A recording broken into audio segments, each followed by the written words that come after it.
Welcome to episode 45 of the Flag to Flag podcast. And let me tell you, we have a lot to talk about with the NASCAR, IndyCar, Formula One, local racing stuff, NASCAR games. We got a lot on the slate today. My name's John, the motorsports enthusiast. And as always, my co-host, who has been very relaxed recently, I would say. He's on a little bit of a vacation, some may say, like Christian Horner. Chad, how are you doing? Yeah, for me, it's definitely a vacation. I took last weekend off.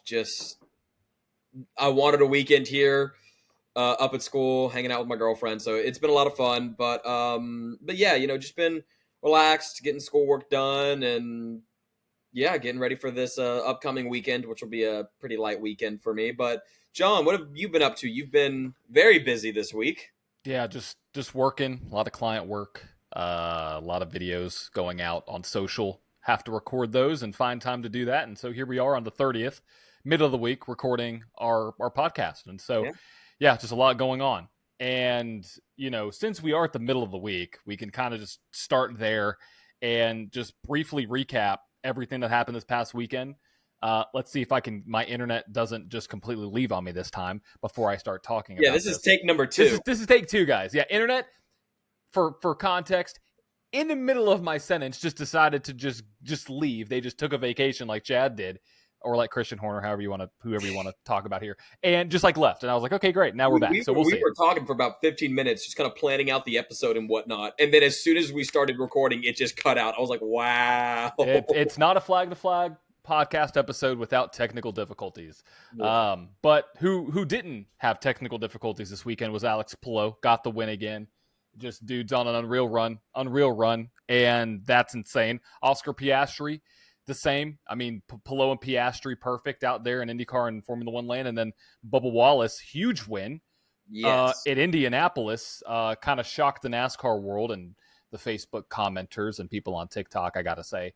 And I think it's wild to see how we've had Denny Hamlin win, and now we've had Bubba Wallace win, since they're going through this whole lawsuit situation. Yeah. And so it's that's what we had last week. So Spa for Formula One, Laguna Seca, Monterey for IndyCar, and then Indianapolis for NASCAR Cup Series. And I got to say, Chad, have you seen the Turn 1 footage of the Cup cars, like from the fans' view sitting in Turn 1 of the Cup cars coming out of the long straight on the straightaway going into Turn 1? Because those seats look insane. They look so good. Yeah, I was. I've already started looking at seats next year for us for when we hopefully go back to the Indy 500, which I think we will. I think we had too much fun not to. It was too good. Yeah. And yeah, it does look pretty insane. All the cars just barreling into Turn 1, which, last cars we saw out there were the Indy cars, which they go and they're just, it's almost like a quarter midget. You turn the wheel just a little bit to get the car to point and go. Where these guys, and you're flat out the whole time. Where with these cars, you're actually having to brake, muscle the car through the corner, and that's what I really like. So, I think we had a classic of a week, between Indy Next, IndyCar, Formula 2, Formula 1, ARCA trucks, Xfinity. We have a lot to talk about with Xfinity. Oh boy. Including some news that came out like 30 minutes ago. Yeah. And then Cup as well. So yeah, I think it was a fantastic weekend, but I think we should just kind of go ahead, jump into what we've kind of got. IndyCar starting us off. I think the biggest news that we have coming out with IndyCar really isn't have to do with anything with IndyCar. It has to do with us. And that is August 1st at midnight. The Flag to Flag Indy 500 vlog will be coming out. I am so excited.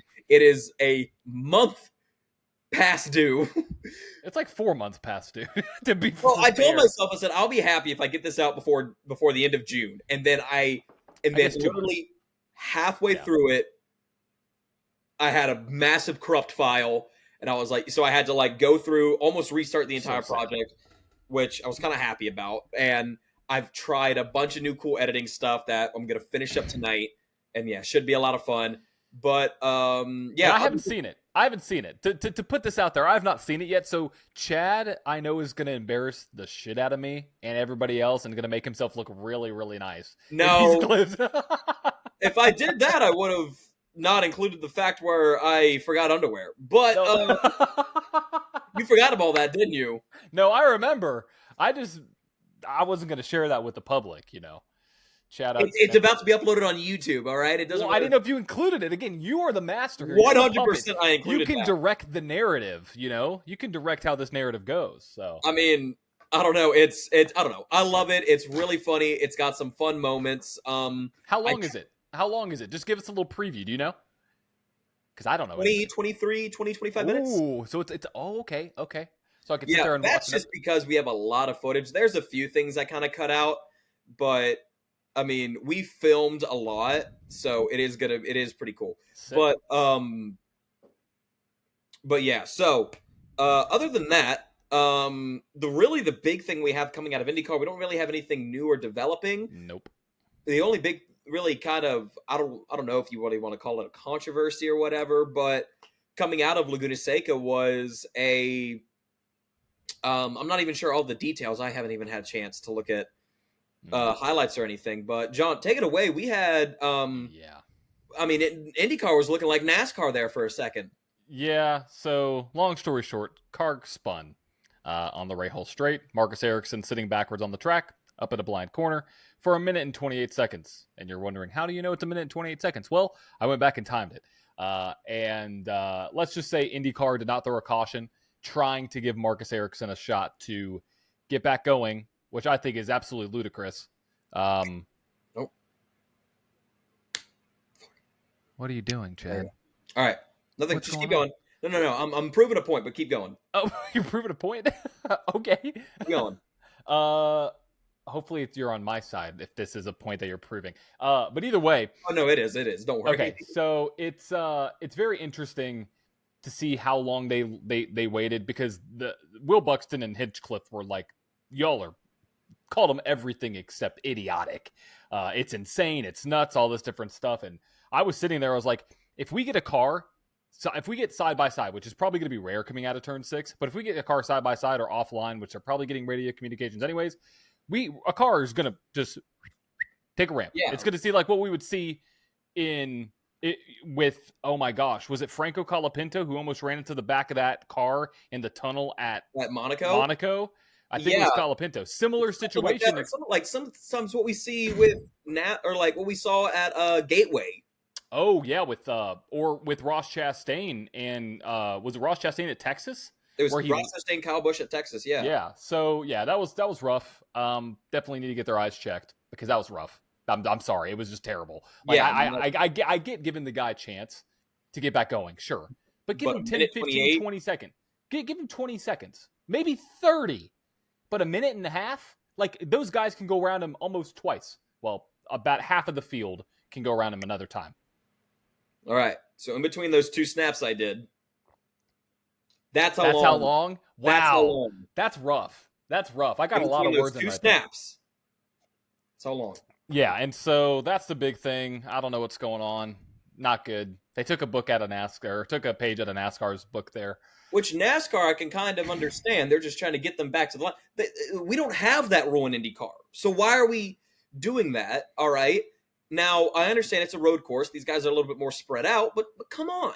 Yeah. The big thing was the hybrid. They were thinking, okay, it's a hybrid engine, so they can get back going. That's kind of one of the big components of it, that you can get back going. You don't need to have it started from the back, but still. Okay, but still. Rough. It was rough. But either way, that's really what's going on in IndyCar news. Other than that, that's really it. So we can move on now and talk about Formula One and kind of talk about what happened in Spa briefly. Went from a wet to dry race, but Piastri got it done. They're still the class of the field. And this weekend, we have the Hungarian Grand Prix. And this race is going to be very interesting because it does look like we could get some more weather on the morning of the Grand Prix. So we may see this track completely green up before we get some action on track. And so it's a high downforce circuit. I think it could be a very interesting race, but it might be a race of whoever's out front in the qualifying sessions is going to be who's going to be out front at the end of the race. And so it's going to be interesting to see. But the action kicks off on Friday, I believe, very early in the morning. Yeah. So. Yeah. Hungary, a classic. Especially if we have a wet start. All right. Yeah. These guys barreling it in to turn 1 on a wet start. That's going to be fantastic.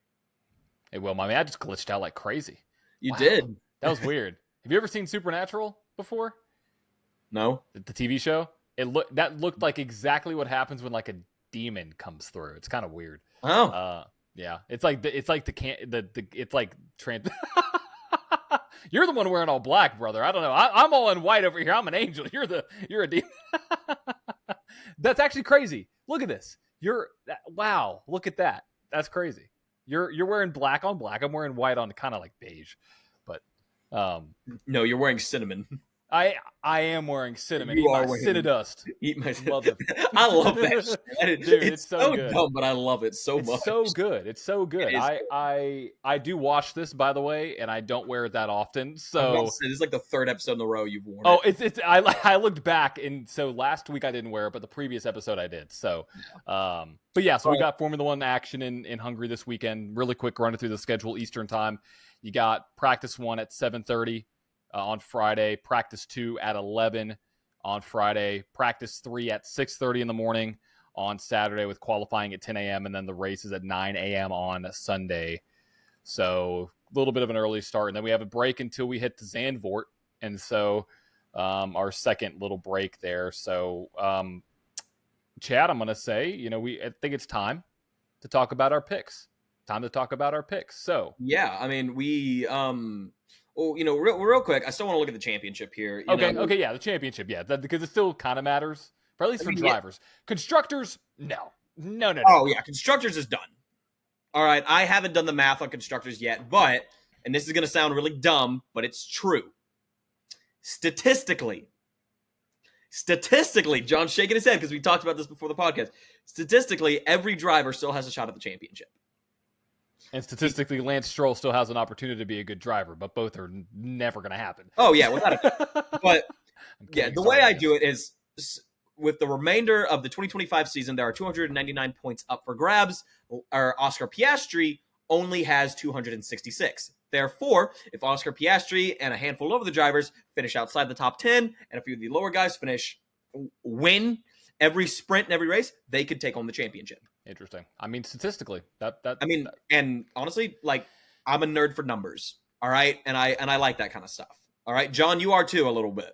I am. But I'm a realist, though, so I'm not calculating that. But it's interesting to know though, because at this point in the season, seeing what you need to actually win the championship, because then once you have that, you can statistically start to eliminate drivers, which is the fun part.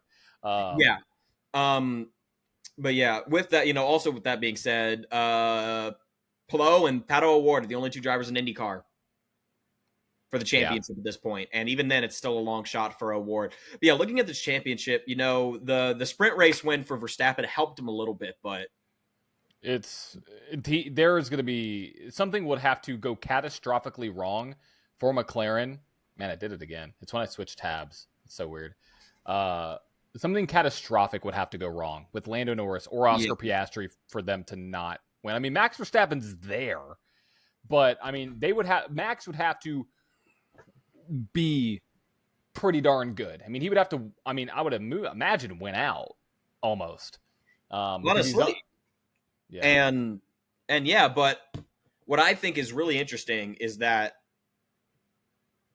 we're kind of getting back to a point where we're mid 2010s Mercedes, where we have a team that's so dominant, but it's a car that's the dominant. It's not a driver that's dominant. It's a car that's dominant so much that it's between the who knows? We might have another clash here between the two. Here's yes, we could. I'm interested to see how McLaren handles this. Well, they said there's no. They're going to let them go at it, and I think that's a right call because they're so far ahead in the constructors. It's dumb. They're 2x the next closest team. So it's just like, what do you do there? I mean, I don't think you try to battle as, for constructors wise, they're the best constructor. But team wise, driver wise, go right ahead. I mean, have them battle. Oh, yeah. I think the big thing is Oscar's not making mistakes, and Lando is. We saw 3. Did you watch the race? I watched highlights. So Lando Norris made 3 mistakes on that last stint that I think costed him the chance to get within DRS range of Oscar. Yeah. And I've said it all season long. Oscar Piastri has more poise and composure in those moments where Lando doesn't have it as often. And Lando made the mistakes. And so I'm just calling it like it is. That's the facts. And not saying Lando's a bad driver. Lando's the second best driver, and statistically by points in Formula One this season. And so we'll see what happens. I think the battle is going to get tight. I think because of the fact how close they are, it may not even be, it may come down to strategy. What I mean? I just did the math. Statistically speaking. Okay. They are 2 points away from having it locked up. For constructors, there's 518 points still available. That's if they finish 1-2 in every sprint and every race for the rest of the season. McLaren's at 516. Oh yeah, I mean they got this thing in the bag. In the bag. So statistically, but even then, Alpine, who is the bottom of the barrel right now, has a 20-point leeway in that. So we're going to have to see how things go. Statistically speaking, there's a chance. Is it low as the headline for this clip is going to be Alpine still has a chance to win the 2025 Formula One Constructors World Championship. Those are Chad's words, not mine. And Franco Colapinto still has a shot with 0 points. Good old Franco. We'll see. Definitely not. Let's talk about picks though for Hungary. You want to go first, or you want me to go first? I'll go first for this one. Okay, because I already know my podium picks, so I'm already locked in. Honestly, and I think it's gonna be a story that we've seen, I think, already this year, and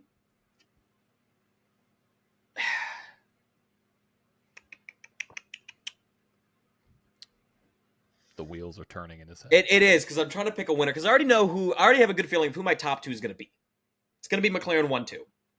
All right? Okay. I do think so. Got it. Because I think they're just as dominant in the dry as they are in the wet. Statistically. Statistically, they are. All right? That's our new favorite word on this show, statistically. Okay. Yeah. Well, I'm going to do a counter. Every time we say statistically, pop it up. Yeah. But, so you're just debating on a winner now. Honestly, I think it's going to be Verstappen P3. Honestly, I think it's probably going to. You know what? I think I'm going to think more realistically. All right, since you're getting upset with how I'm not thinking realistic. Let's think more realistically. No, you can say whatever you want. I'm not going to tell you who to. I wanted to say whatever I want. It'd be a Haas 1-2. Anyway, okay, then I'm going to say Lewis Hamilton's going to win the championship this year, and Charles Leclerc. All right, there we go. So we're going to start talking. Now we're talking. Well, really, I prefer Charles to win, but I think it's going to be. I don't think this is. I think eventually Piastri and Norris are going to get to a boiling point, just like we saw in 2016 at Spain with Mercedes, Nico Rosberg, and Lewis Hamilton. There's going to be a boiling point. We saw it in 2021. All right? Interesting. And that boiling point with Verstappen and Hamilton lasted a while. I think we're going to see a boiling point, but it's not going to be this week. I think we're going to sit how we're looking right now. Piastri, Norris, Verstappen, 1, 2, 3. Interesting. I mean, that makes a lot of sense. I mean, you could have argued that Max had probably a better. Well, I don't say Max had a better car. I think Ferrari with Leclerc had a better setup for Spa. I'm gonna agree with you in one position, but disagree with you on the other two. Okay. So I'm going Piastri's going to win. Okay. Piastri take home the win. I just think the car's too good. He's too strong in qualifying. The strategy's too strong. I'm actually going to go Verstappen in second. The reason why is because on high downforce tracks this year, Max has 2 wins. Yeah. Max has 2 wins. Suzuka and Imola. I think Max and the setup that the upgrades they brought last week to Spa wasn't configured right with the rain. So I'm going to go Max P2. Really? Okay. And then I can see that. Go. Okay, keep going. Sorry. No, go ahead. Oh, I was going to say, I mean, we've seen Max perform in the rain. All right. Yeah. And the thing is, there's no confirmation of rain during the race. Yeah. It's just in the morning time, there is going to be weather. Whether it's going to last to the race time, we don't know. Exactly. So I think it's, I think it's very dependent on how long the rain lasts, how heavy the rain is, because the rain could stop before race time, but depending on how heavy it is, it could still very much be a wet track for the start of this race, which would call for a fantastic strategy race. Exactly, which you're going to have Ferrari on the right end of it last week. I cannot believe I'm saying that, but they got Lewis Hamilton from 18th to 7th for the best call all race long. So just I'm praying to everything holy in this world that happens again. Or you don't need to have the strategy. He just does well. Okay. But my third pick is a driver who's been right on the cusp at these high downforce tracks. It's a Ferrari. I'm going to go Leclerc.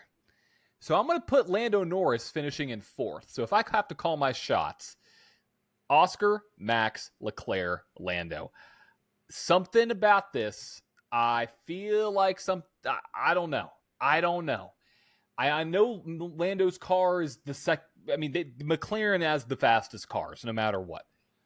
I'm just looking at the statistics and looking and seeing what could happen. Your picks are the best statistically. I'm going a little bit off of faith here, but I'm curious to know what Ferrari's upgrades will look like and what Red Bull's upgrades will look like from that they brought to Spa. What that rear suspension for Ferrari will look like on a completely dry track from the get-go. Yeah. I want to know what that looks like. I'm putting a little bit of inventory into that. I'm curious to see what Red Bull has at their full capacity. Yeah. Because I think they could have challenged up there. They just brought the rear wing was a little bit skinnier. So I think... Oh, yeah, without a doubt. I think that it could be a 3-manufacturer podium. Piastri with McLaren in 1, Max Verstappen and Red Bull number 2, and Leclerc and Ferrari P3. And so the big thing that I'm looking at here, too, is looking at who's finished in the podium spots during the high downforce tracks. It's been all those guys. Just plug and pull. I mean, just whoever you want it to be. It's those 4 guys mixing it up the last 4 high downforce tracks we've had. Suzuka, Imola... Oh, I forget the other two. Monaco and... Can't remember the last one. Monza? No, we haven't had Monza yet. Oh, okay, my bad. But, I agree 100%. That's the top 4 I think is going to happen. What I want to happen, I would love to see Norris do well. I want us to have a championship fight. And I would love to see Norris do well. I mean, we do have a fight. It's like a 16-point gap. It is, but I want the guy in second place to do better. So, I want us to have another 2021. All right, I want us to have another what we have at the end of every year with NASCAR. I want it to come down to the wire. All right, and that's why, with the IndyCar race coming up in Nashville, I'm excited to go. It's going to be a fun event, but I want a championship battle. And we had one last year for the first 15 laps. Yeah. But I think it's going to be a lot of fun. We're both going Piastri this week. I think it's a good choice. What time's the race again? It's at 9 a.m. Eastern time, 8 a.m. Central time. Let me double check that. I'll be up for it. It might be actually may need to move that up or behind 1 hour. Let me triple check here because there's so much stuff. Oh wait, I could just look over here. 9 a.m. Eastern time, 8 a.m. Central. Yep. 9 a.m. Eastern, 8 a.m. Central. So, all right. So there's our Formula One chat. Let's talk about our local racing report. Dive into that a little bit. Since IndyCar's not a thing, probably just throw the hat away. They're on vacation this week. Yeah. Spoke with them earlier, Chad. They're pretty distracted. That's all I gotta say. Is this you hinting at your... Okay, before we get into local racing report, I want a little plug. I'm going to give a full shout out here. All right. So John has this new series on his YouTube channel, The Motorsports Enthusiast. He's only released one episode, and it's called Motorsports Anonymous. And it's like a support group. How would you describe it, John? It is a support counseling group for the major motorsports series. So there's IndyCar that comes on, NASCAR that comes on, Formula One that comes on. And we have this shared counseling session / discussion that is always constructive, and they never bash each other. They never talk shit. It is. I watched the first episode. It is hilarious. It's developing. It's developing. The characters are developing, and from the editing standpoint, from the writing standpoint, like I'm giving you props here, John. It was really, really good, and I'm excited to see episode 2 come out later today. Yeah, should come out here in about an hour and 45 from when this is being recorded. So wow, should be fun. That's really exciting. But yeah, let's head into our local racing report. This week we are headed to Murfreesboro, not Murfreesboro, Tennessee, but Murfreesboro, Arkansas. Arkansas. Good old Arkansas. Yep. And AR, that's for Arkansas, right? Yes. Okay. I don't know why I thought it was Arizona. Anyway, we are headed to Diamond Park Speedway. They had local racing this past weekend on the 26th. They have their sportsmen, the USRA tuners, the IMCA mod lights, and the factory stocks. So here's your top 3 from each. Coming home third, started second, came home third in the number 21X, Justin Deere. Coming home third, or started third, came home second, the number 95. Hey, what side's it on? There you go. There we go, 95. Ka-chow. Yeah. Started third, came home second, the number 95, Gary Steffens Jr. And started first, came home with the sportsman win, number 248, Robert Hemund. Hemund. Hemund. Hemund. Hemund. Yeah. Hemund. USRA tuners. Started third, came home third. The number 65 was Bob Horton. Started first, came home second. The number 14 was Tyler Ellis. And started second, came home with the USRA tuner feature win, Cade Gardner in the number 69. Nice. Now for the IMCA mod lights. Started first, came home second. The number 3C was Cody Chandler. Started second, came home first. The number 42 was Cameron Wagner. Now finally for our factory stocks. Started fourth, came home third. And the number 413, Brandon Knoll. Started fifth, came home second. The number 20F, Justin Westfall. And started third, came home with the factory stocks feature win. The number 4X, Eric Cogburn. If you would like your local short track shouted out on the Flag to Flag podcast, email flagtoflag10@gmail.com or hit us up on any of our social media channels. Listen up for those at the end of the episode. Make sure you go out to your local short track this weekend and bring a friend. This week's Flag to Flag at the track will be Music City Quarter Midget Racing Association for their next club race. I will be flagging that race. It should be a lot of fun. And yeah, and I must say we have some pretty cool Flag to Flag at the tracks coming up here in the next few weeks. I'm going to be in Maryland next weekend. Ooh. Then we'll be at Richmond Raceway. I'll be in Huntsville for 2 weeks. Then I'll be in St. Louis. Then we will possibly have 2 Flag to Flag at the tracks in 1 week, followed by a Highland Rim, followed by Nashville Fairground, or followed by Nashville, then North Carolina, then Nashville again.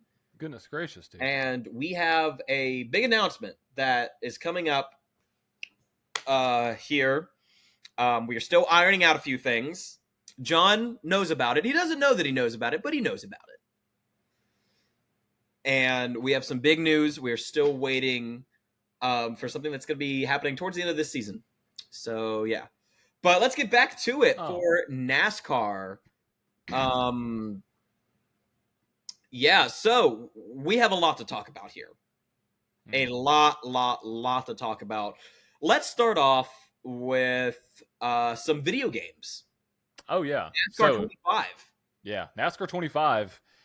Let me just tell you, it's looking awesome. It's looking great. We have 57 ARCA drivers that got released 2 days ago, 48 truck drivers. The one you're wearing on the top, GK Racing. Don't know how. Clay Greenfield. Don't know how, but we made it in. Got to be in the game. I haven't even texted Clay. I don't even know if he's in the game yet. I don't even know if he knows that he's in the game. He's in it, which is and sick. knowing with how busy Clay is, he's not going to play it. He's gonna be like, "What? No." But hey, you could play as Clay Greenfield. Shout out to Clay. So we got some we news both there. know if I play as Clay Greenfield, we both know why I'm going to play as Clay Greenfield, and it's to see a certain thing. But yeah, absolutely. That's besides the point. Sign. But yeah, we got that. We got apparently, I think they said it was this is news that I haven't shared yet, and I'm waiting to see details. Apparently, there is a 27-song soundtrack and things from Breaking Benjamin, songs from Jelly Roll, songs from Jelly. I don't know for sure. They haven't released it yet, but it looks like there is a 27-song soundtrack, and so I'm very curious to see what that actually looks like. And let me double check myself really quick here. Yeah, so there could be. Let me look at Dale Jr.'s tweet here. Yeah, there's quite a few names that might be in the game. We don't know. We haven't got confirmation yet, but it might be 27 artists. I can't remember. 27 songs, 27 artists. It's going to be a banger soundtrack. No, that's insane either way. And looking at some of these names that we're having, obviously we're having our big names getting in this. Butterbean's going to be in there. Trying to find the other ones. Jake Bowman, Jake Finch, Kitts Miller. Where's the rest? LeVar Scott, Lawless Allen. You mentioned some. William Sawallish, here he is. William Sawallish going to be in there. Tyler Reif, Tad Moffat, Tanner Reif, my bad. But there are 3 names here that I'm like really happy about. Okay. First off is Hunter Wright and Jackson McLaren. Man Motorsports, Nashville-based team. Love that we're getting that recognition in there. Hunter Wright coming off of he just had his ARCA National Series debut and finished in the top 10. That's pretty cool. At IRP. Jackson McLaren, they have a fantastic podcast. If you're in the Middle Tennessee area and you want to learn more about Middle Tennessee racing, go check out Bubba's About Broke. He's one of the guys on that show. It is a fantastic one. But there's one name in here that I want to look at. Number 30 for Rhett Jones Racing. Mr. Garrett Mitchell, a.k.a. Cletus McFarland. Now that we are seeing, but I also want to point this out. Now that we are seeing some of these ARCA East and ARCA West drivers, that makes me raise the question. Are we going to see some of these ARCA East and ARCA West tracks in there? More specifically, are we going to see a track that's only 30 minutes, give or take, from where John is right now? Oh, like 20. If you want. 20. Hop on Nolensville Road and head straight. Has to be.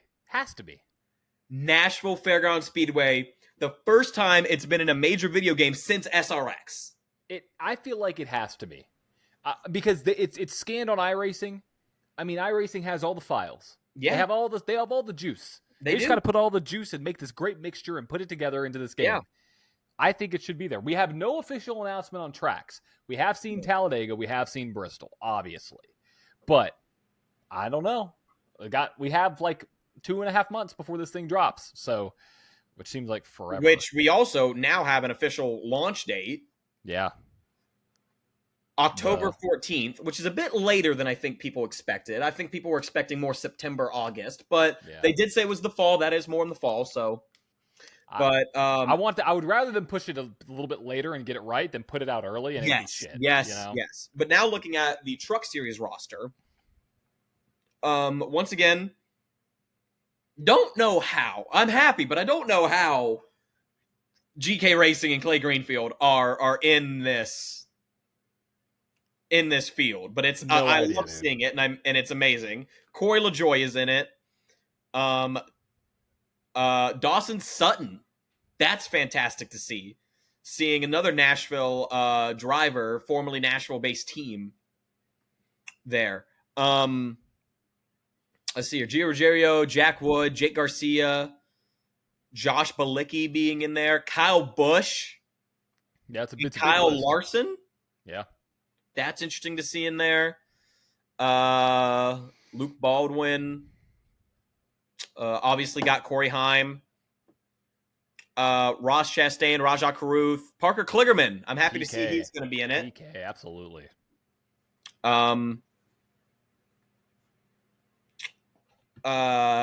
Tyler Ankrum, William Sawalich, Tony Breitinger. So yeah, we've got a lot of really cool names. Matt Crafton's going to be in there. I do want to talk about this real quick because I just saw this name on here. For those who don't really pay attention to local short track racing, I think John knows where I'm going with this. Mm-hmm. This past weekend in Quebec, Canada, Stuart Friesen was in an IMCA modified or mod light race. I'm not entirely sure. He was involved in a very nasty accident. Let's see here. Let me go to Instagram, see if I can find. I do want to shed some light to this. Let me see here. Looking for an update. Okay, so we have an update. So this is from Jessica Friesen. As most of you know by now, Stuart was involved in a multi-car accident at Autodrome Drummond in Quebec, Canada last night. This was posted yesterday. CT scans have come back clear of any head, neck, or spine injuries, which is fantastic. Unfortunately, he is still in tremendous amount of pain. Stuart has suffered an unstable open book pelvic fracture, meaning his pelvis is broken in 2 or more places, with a large hematoma on the area. Not sure if I said that right. I would have to look at the statement. Stewart has suffered it just read that, my bad. Stewart also has a fractured right leg. Both of these injuries will require surgery. Stewart was transferred to a larger hospital this morning for these procedures. His vitals are stable, and after receiving additional pain medication, he is in better spirits and resting. Thank you to Tommy Conroy and Martin Roy, who stayed with Stewart last night. Thank you to everyone who has reached out and sent prayers and positive thoughts. Thank you to the manufacturers who have made dirt modifieds as safe as possible, and to the track crew for their patience and hard work getting Stu out of the car.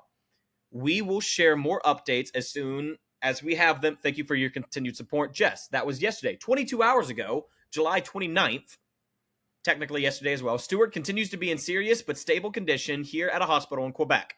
He will be transferred to a hospital in New York tomorrow, where multiple surgeries will take place in the coming days. We want to thank everyone here at the hospital in Trois-Rivières, Quebec, for the outstanding care, and several members of the race community who have helped facilitate getting Stewart closer to home.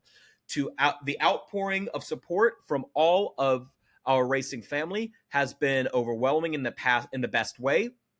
Thank you to all of your outreach and encouragement as we continue to work through the next steps in Stewart's recovery. Once again, from Jess. So it's not the best news in the world, but it's news. And, it is, it's scary. It is. Oh my gosh. Yes. It goes to show, it's going to be interesting to see. I'm pretty sure this is the least of their worries right now, but who might be in the number 52 truck this weekend or next weekend in Watkins Glen. But like I said, I'm pretty sure that is the least of their worries right now. Right. But yeah, I don't know if you've seen the wreck. It was a nasty hit. Like brutal. dirt racing has some pretty gnarly accidents, but yeah, it was brutal. But yeah, it was pretty brutal. Yeah, so shout out to all the updates, and we will be monitoring this situation as well. Yeah. Yeah. Just glad he's stable, you know. Glad he is stable. Yeah. Yeah. But it is quite, it is one of those situations where it's a reminder. It really is to how dangerous this sport can be. And but I guarantee you, if he is able to, he will strap back in a car. Oh, you know, the stories I've heard of Stewart Friesen, he will get back in a car without. Absolutely. But now let's get back to our racing stuff. So that's kind of what we kind of have for the trucks. Corey Heim still leading in the truck standings right now, but what's his name? Lane Riggs added to a stat that he has. Statistically, Lane Riggs has never lost a race where he has led more than half the laps. Interesting. Huh. I like those odds. Yeah. But they have an off weekend this weekend as the series heads to Iowa. We have the NASCAR Cup and the NASCAR Xfinity Series heading to Iowa. But we will not have one driver who is going to have a harder time fighting for the championship. Oh, yeah. And the number 21 Richard Childress Racing Machine. And honestly, I agree with the call NASCAR made, but I do believe that Richard Childress makes a good point. So for those who don't know, this past weekend, Austin Hill and the number 21 RCR machine intentionally wrecked. It doesn't matter how you look at this. He intentionally wrecked the 19 machine of Eric Almirola, Joe Gibbs racing car. Yep. He intentionally wrecked him coming into turn 4. I don't know how you look at it any other way. You can't, really? Well. But I don't. No. RCR, though, Richard Childress did bring up one good point, though. Which is? Coda in the Cup Series earlier this year. Oh, yeah, Ty Dillon. Yeah. Ty Dillon and Austin Cindric. Yeah. And this kind of brings back the conversation. Where do you draw the line? And also, does it really matter who you are? Well, I think with that one, I think it was more the severity, which I don't think should.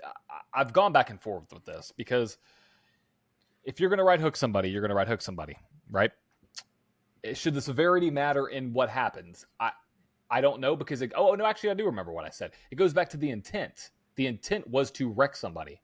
Like it's not the matter of the byproduct of your, the result of your actions does not determine the intent behind them, right? Yeah. If you meant to right hook somebody, you meant to right hook somebody. So Bubba Wallace did that. Chase Elliott did that. Matt Kenseth did that. Like we've seen this over and over again. And so I think the intent's there. I think that's more of NASCAR judging it based off of the result versus the intent, which I don't like. It doesn't matter what the intent is. It doesn't matter if you left hook someone, if you right hook someone in the rear. You right rear someone, you left rear someone. It doesn't matter. One race suspension. Yeah. All right? Yeah. Or you can do a one race suspension or park them for the rest of the day. Yeah. Yeah. And I think that the thing is like, okay, what about a lot of people were saying, okay, Eric Almirola wrecked the 21 because he got into the back of him. He didn't wreck him. He moved him out of the way. Well, that is up for question because is that technically wrecking somebody? Because hear me out, because it's the same conversation. You meant to get to the back of him. You meant to move him out of the way. The result, he didn't wreck.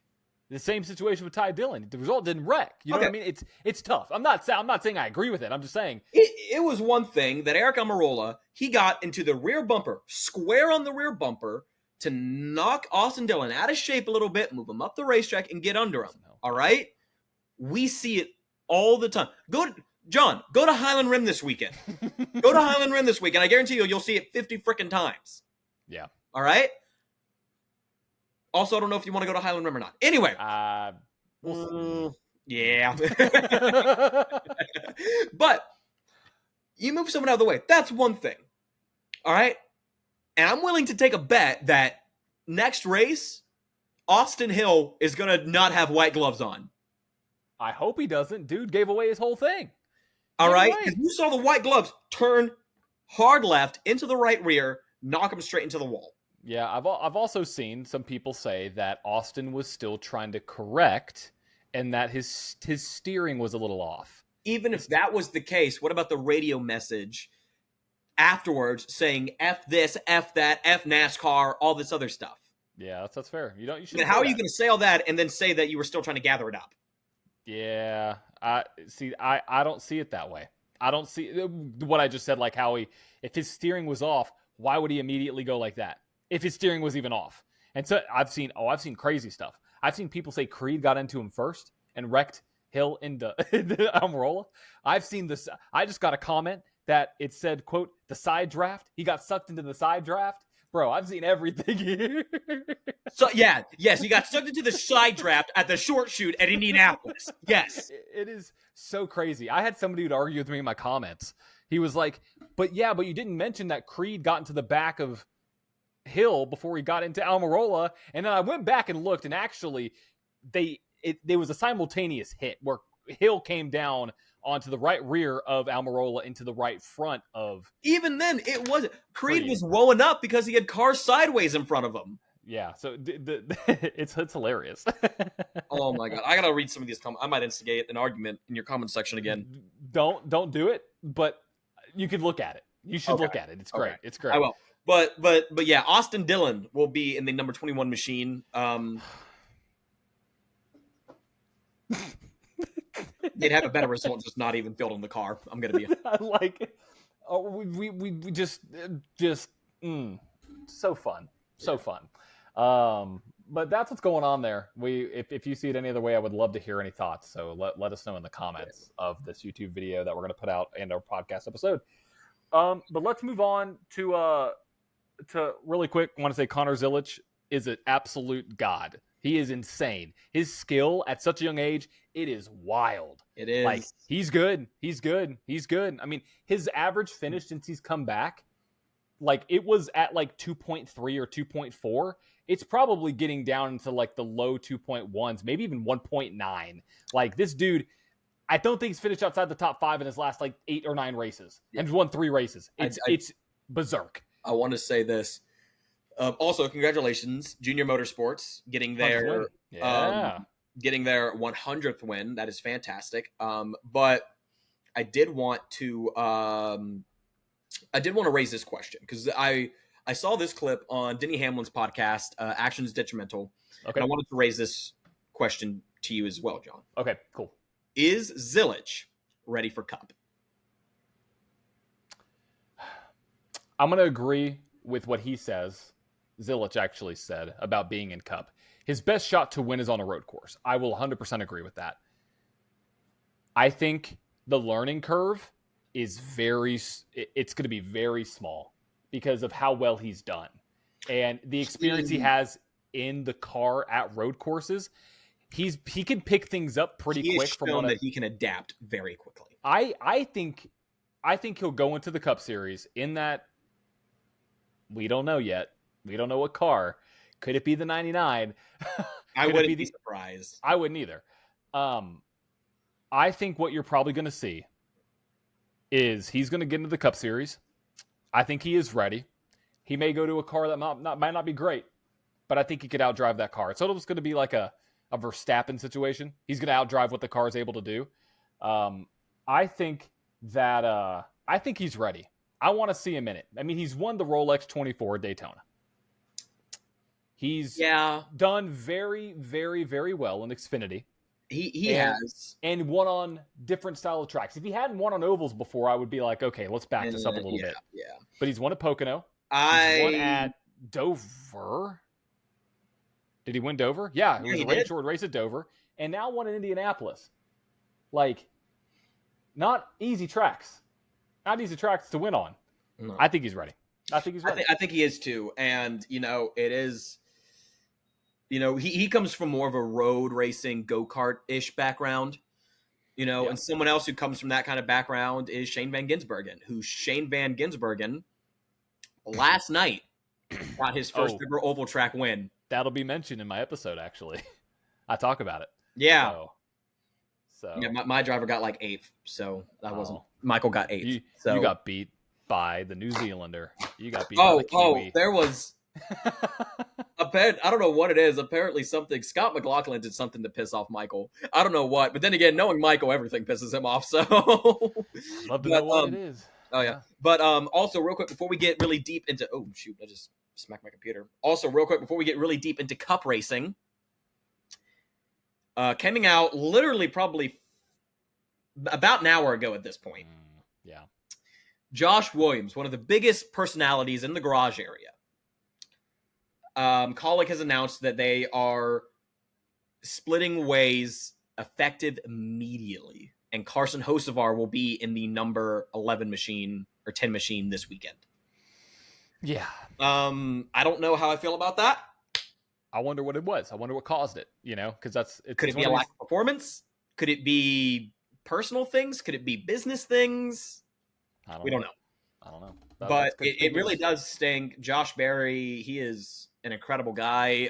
At the shootout, he did Josh it again. Williams, sorry. Second time he said this.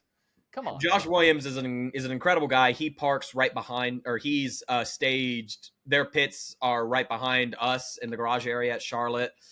Fantastic guy, funny guy, and yeah, it kind of stinks, but it does. I wish all the best for him. But yeah, let's get into NASCAR. We had a fantastic race at Indianapolis Motor Speedway. I don't care what you say. It was a fantastic race. The only people who are saying it wasn't a good race are just mad Bubba Wallace won. That is it. Say what you want about Bubba Wallace. I have my opinions here and there about him. Yeah. But it was a good race, and this wasn't a fluke. This wasn't a rain-shortened race. Bubba Wallace was up front all freaking day. Yep. Second in stage 1, 10th in stage 2. Led 23 laps and beat Kyle Larson twice on those restarts. Outdrove Kyle Larson. And so he did.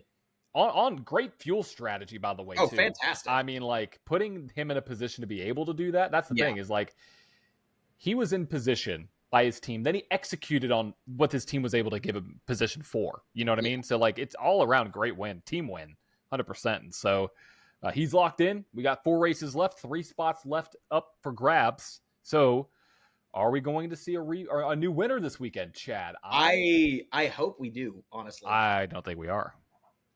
At Iowa? Yeah, we're not going to see a new winner. I don't know. Maybe. I think I want us to have 16 different drivers get on off of wins.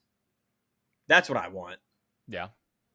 But real quick, before we get into the playoffs too much, as all good stories are, they have to come to an end, and the Cinderella story came to an end.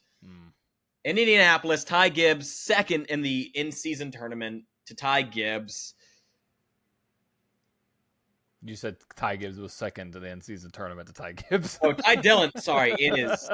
I woke up 30 minutes before this podcast, from a nap. My brain is still. Joe, his cup of coffee. But yeah, no, Ty Dillon didn't get it done. Yeah, didn't get it done. Ty Gibbs is depending on how they want to disperse this income now, they are $1 million richer. Yeah. So, but looking at the playoff picture right now, or playoff standings, trying to figure out the playoff standings. My computer's being weird. But yeah. Playoff standings right now as they run. It looks like, is your playoff picture not loading for you? Because it's not loading for me. I'm not getting the actual playoff standings. I'm getting the playoff picture, but not the playoff standings. Yeah, I'm not either. Keep on scrolling down. Just scroll down. So you got Denny Hamlin up top, Kyle Larson, Christopher Bell, SVG, Chase Elliott, your top 5 with Byron, Blaney, Briscoe, Wallace, and Logano, your top 10, with Ross Chastain, Austin Cindric, and Josh Berry, 11th, 12th, and 13th. And then you have Tyler Reddick, fairly safe on points as long as there's no 3 different winners. And Alex Bowman and Chris Buescher right there on the bubble. And so I think this weekend, I mean, looking at the point standings, I think it's going to be hard to beat these drivers in this top 16. I wouldn't be surprised if we get another great showing from Blaney like we did last year. Interesting, yeah. I mean, I think it could be a Penske show this weekend in Iowa. They know this track very well from IndyCar, obviously with Newgarden and McLaughlin and that whole camp.